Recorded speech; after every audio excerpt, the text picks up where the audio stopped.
ఇక స్థానిక సంస్థలో బీసీలకు చట్టబద్ధంగా 42% రిజర్వేషన్లు కల్పించిన తర్వాతే ఎన్నికలు నిర్వహించాలని Telangana BC JAC chairman Rajya Sabha సభ్యుడు ఆర్ కృష్ణయ్య డిమాండ్ చేశారు.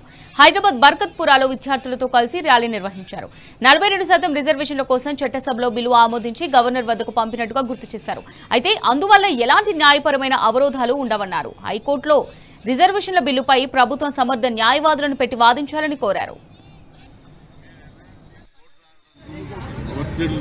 అని ఆలోచించకుండా చట్ట ప్రకారం బీసీలకు 42% రిజర్వేషన్లతో ఎన్నికలకు వాళ్ళకి చెప్పింది ఎందుకంటే ఇన్ని రోజులు ఆగిన అసెంబ్లీలో బిల్లు పాస్ చేశారు. రాజ్యాంగం ప్రకారం 243 D6 ప్రకారం జీవో జారీ చేశారు. అట్లాంటప్పుడు ప్రభుత్వానికి ఈ కేసు చాలా బలంగా న్యాయం బలమైన కేసు. ఎందుకంటే ఇతర రాష్ట్రాల్లో జనాభా లెక్కలేదు, చట్టపరమైన అవరోధాలు ఉన్నాయి, న్యాయపరమైన అవరోధాలు ఉన్నాయి.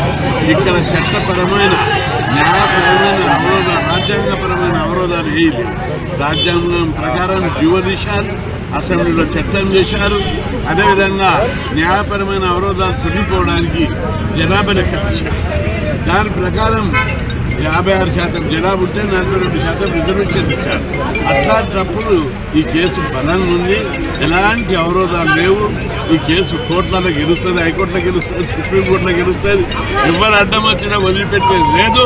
వారి ఆదేశాల మేరకు ఇలా పెద్ద ఎత్తున 42% రిజర్వేషన్ల నిబంధన ఎత్తివేయాలని చెప్పి రాజ్యాంగబద్ధంగా పార్టీ పరంగా మాకు వెళ్ళొద్దనే డిమాండ్తో ఇలా వందలాది మంది విద్యార్థులు, నిరుద్యోగులు, యువత ప్రతి ఒక్కరు కూడా కంకణబద్దులై ఇవాళ రోడ్ల మీదకి రావడం జరుగుతుంది. ఇలా జాక్ చైర్మన్ ఆర్ కృష్ణ గారి నేతృత్వంలో వ్యాప్తంగా పెద్ద ఎత్తున దీక్షలు, ర్యాలీలు, బైక్ ర్యాలీలు, పెద్ద ఎత్తున ఉద్యమాలు చేపడుతున్నాం. దానికి కారణం రాజ్యాంగబద్ధమైనటువంటి హోదాతోని ఎలక్షన్లకు వెళ్ళాలనే ఒక ఆలోచనతో.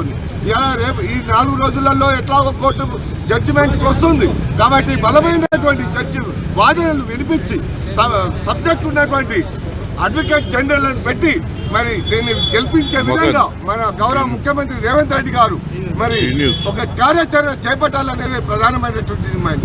ఇలా 50 సంవత్సరాలు పోరాడి ఇలా 42% రిజర్వేషన్లను ఒక కొలిక్కి తీసుకురావడం జరిగింది.